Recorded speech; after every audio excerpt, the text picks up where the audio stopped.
বোঝাতে পারছি? আমি প্রথম যেহেতু শুনলাম, বুঝলাম। এইমাত্র শেষ হলো ফুলতলা উপজেলার কৃষি ব্যাংক থেকে ঋণ গ্রহীতাদের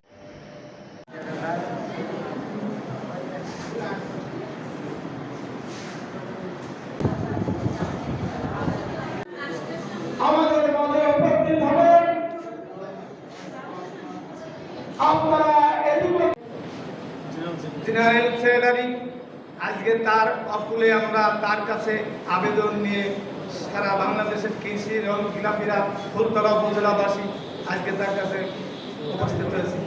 আমরা আকুলে আবেদন রাখবো মিয়া গোলাম মোরাদ আমাদের একজন প্রিয় নেতা, আমাদের জানে কৃষকের যে ঋণ খিলাপিগুণ আছে এই ঋণ খিলাপিগুণ যেন আমরা রাজনীতি যারা করে না, জনগণের সাথে যারা মেশে না, মানুষের সাথে যারা কোনো সম্পর্ক নাই, মানুষের দুঃখটা কিন্তু তারা অতটা বুঝবে না।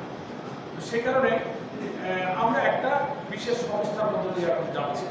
তো আমার পরামর্শ, খুলনা জোনাল অফিসে আপনারা যে আবেদনটা করেছেন আমাকে একটা কপি দেবেন। আমি আপনাদের মুখ থেকে তো শুনলাম, ওই আবেদনটা দেখলে আমি আসলে বুঝবো।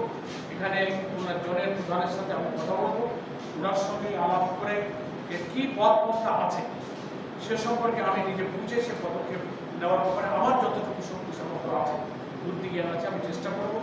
প্রয়োজনে কৃষি ব্যাংকের চেয়ারম্যান যিনি ঢাকাতে হেড অফিসের চেয়ারম্যানের সাথে কথা বলতে হলে, দেখা করতে হলে সে পর্যন্ত আমার হয়তো যাওয়া লাগে। কথা বলাটা আমার জন্য সমীচীন হবে। তারা ঋণ গ্রহণ করে তাদের টাকা পরিশোধ করতে পারেন, যার কারণে কৃষি ব্যাংক থেকে এই সমস্ত ঋণ গ্রহীতাদের বিরুদ্ধে আইনানুগ ব্যবস্থা গ্রহণ করার প্রক্রিয়া চলছে। ইতিমধ্যেই ব্যাংক কর্তৃপক্ষ উকিল নোটিশ সহ লাইসেন্স সার্টিফিকেট সহ বিভিন্ন আইনি প্রক্রিয়ার ধাপ তারা অতিক্রম করছে। কৃষকরা আমাদেরকে যেটা জানিয়েছে, হয়তো অনতিবিলম্বে তাদের বিরুদ্ধে মামলা প্রক্রিয়া করছে বাংলাদেশ কৃষি ব্যাংক ফুলতলা উপজেলা শাখা। এ কারণে এই সমাবেশে জামাত ইসলামের সেক্রেটারি জেনারেল, খুলনা 5 আসনের সবাই সংসদ সদস্য কৃষকদের কথা শুনলেন এবং তিনি কৃষকদেরকে যেটা বলেছেন যে ব্যাংক কর্তৃপক্ষের সঙ্গে বিষয়টি আলোচনা করে